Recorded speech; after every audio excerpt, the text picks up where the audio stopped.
আব্দুল কাইম সাহেব, এই হুজুর ঈদের চাঁদ রাত্রিরে ফেসবুক লাইভে এসেছিল, কেননা সাধারণ জনগণকে ঈদের শুভেচ্ছা জানান।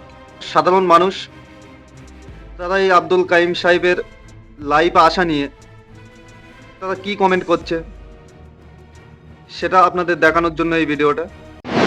Good evening and welcome to Apna Dekhan News Hall 24. We have a compelling report for you tonight. আপনারা জানেন এই আব্দুল কাইম সাহেব, আব্দুল মাতিন সাহেব, এই এদের মতো হুজুর যত আছে, এদের দল ফুরফুরা শরীফের যে কোনো একটা হুজুর, ফুরফুরা শরীফের দাদা হুজুর পীর আওলাদ যদি কোনো কথা বলে, কথার মধ্যে যদি কোনো ভুল ভ্রান্তি হয়ে থাকে, সঙ্গে সঙ্গে দেখেছি এই আব্দুল কাইম মাতিনের প্রতিবাদ করতে। তারা লাইভে আসে, এসে বহু রকম ফতোয়া দেয় এই ফুরফুরা হুজুরদের বিরুদ্ধে। যদি কোনো ভুল স্টাফ তারা বলে ফেলে, সঙ্গে সঙ্গে সেই কথার মাধ্যমে এই আব্দুল কাইম, আব্দুল মাতিন এইসব হুজুরেরা ফতোয়া দেওয়া শুরু করে দেয়। এর আগেও ফতোয়া দিয়েছিল যখন আব্বাস সিদ্দিকী নতুন দল বানিয়েছে, রাজনৈতিক দল, তখন এইসব হুজুরেরা বারবার মানুষের কাছে প্রচার করেছে যে রাজনীতি আলেম ওলামা গোলাটা ঠিক নয়। আলেম ওলামা যখনই রাজনীতিতে আসবে তার পিছনের উদ্দেশ্য একটাই, টাকা ইনকাম করার জন্য। টাকা ইনকাম করা ছাড়া অন্য কিছুই নাই। বারবার মানুষের সামনে তারা প্রচার করেছে। আজ দেখা যাচ্ছে এই কাইম সাহেবের ভাই আব্দুল মাতিন সাহেব, তিনি সরাসরি রাজনীতিতে নেমে গিয়েছে। এমনকি শাসকের টিকিটে হারোয়া বিধানসভায় তিনি লড়াই করবেন। তবে সেই সব ফতোয়া আজ কোথায় গেল? মানুষের কাছে প্রশ্ন এটা। আর সেই প্রশ্ন নিয়ে আব্দুল কাইম যখন ঈদের চাঁদ রাত্রিরে লাইভ আসলো, সাধারণ মানুষের কি কমেন্ট সেটা তো আপনাদের অবশ্যই দেখাবো। যখন তৃণমূল কংগ্রেসের এক নেতৃত্ব কোনো এক সমাবেশ থেকে ওপেন মানুষের সামনে যখন বলল যে আমরা মুসলিম, আমরা সকলেই মমতার উম্মত, তখন এই আব্দুল কাইম, আব্দুল মাতিন সাহেব একবারও এই বিষয়ে আমরা কোনো লাইভ আসতে দেখিনি, একবারও প্রতিবাদ করতে দেখিনি এই আব্দুল কাইম, আব্দুল মাতিন এই এদের মতো হুজুরকে। শুধু তাই নয়, মমতা বন্দ্যোপাধ্যায়ের আমি বিরোধী নয়, কিন্তু মমতা বন্দ্যোপাধ্যায়ের কিছু কিছু কথার বিরোধী আমি।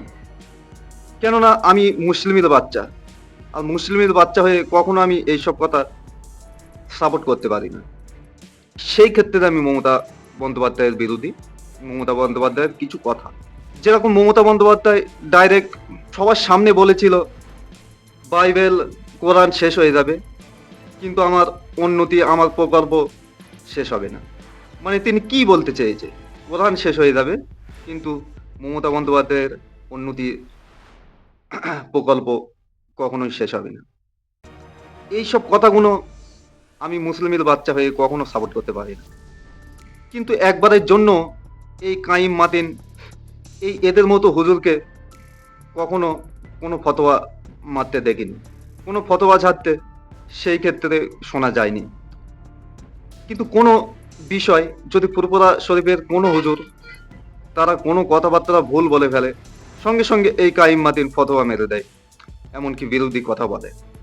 আমরা এটাই দেখছি যে কাইম মাতিন বারবার শাক দিয়ে মাছ ঢাকার চেষ্টা করছে, কিন্তু আজ সেই শাক দিয়ে মাছ ঢাকাটা হয়তো আর পারল না। কেননা তানারি ভাই মাতিন সাহেব তিনি ডাইরেক্ট রাজনীতির সাথে যুক্ত হয়ে গিয়েছে। মানুষের কমেন্ট, মানুষের মতামত, মানুষ কি বলতে চাচ্ছে সেটা আপনারা এই কমেন্টটা একটু দেখুন। দেখার পরে অবশ্যই আপনাদের মূল্যবান মন্তব্য আপনারা করবেন। পবিত্র ঈদ উল ফিতরের প্রীতি, শুভেচ্ছা ও ভালোবাসা জানাই। তৎসহ সকলের সুস্থ জীবন কামনা করি। প্রিয় দর্শক, সাধারণ মানুষের কি কমেন্ট একটু শুনুন, কি কমেন্ট করেছে।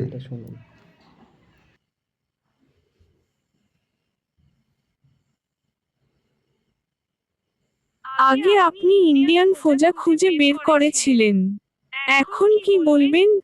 ইন্টারন্যাশনাল ফোজা হবে নাকি? শুনতে পারতেন দর্শক? তোমার পিছনেই আর দৌড়ে বোনা হুজুর পাগল ভালো হয়ে গেছে, বিশ্বাস শিটে গেছে হুজুরদের প্রতি। এখন এইসব কথা বললে আর হয়? আপনিও প্রচারে যান। শুনুন কমেন্টগুলো। বলছি ও নিমাই হুজুর মাথার ঘোমটাটা কই খোলা, মুখে চোখে হাসির সাথে মুখে হাসি।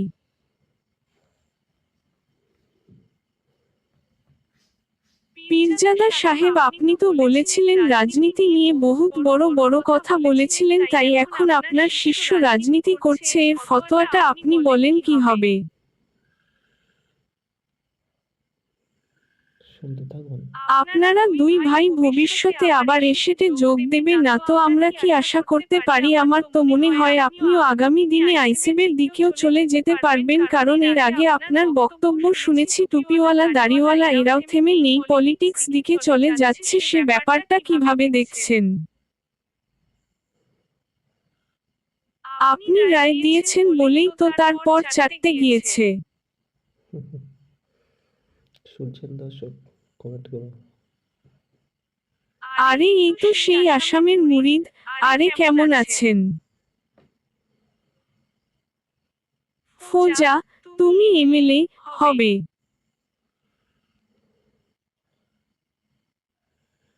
সাত পুরুষ বসে খাবে, সেই জন্য ভাইকে রাজনীতিতে নামিয়েছে। আনন্দের কান্না ভরা মুখ হেসে দুই ভাই বিশ্বের ফোজা। ভাইকে এমএলএ করবা? মাথাটা নিচে তলাটা উপরে এমন মুখ। আপনি এমএলএ এর ভাই হবা? মাথাটা নিচে তলাটা উপরে এমন মুখ। শুনছেন? দুই ভ্যালো ব্যবসা চালু করছো।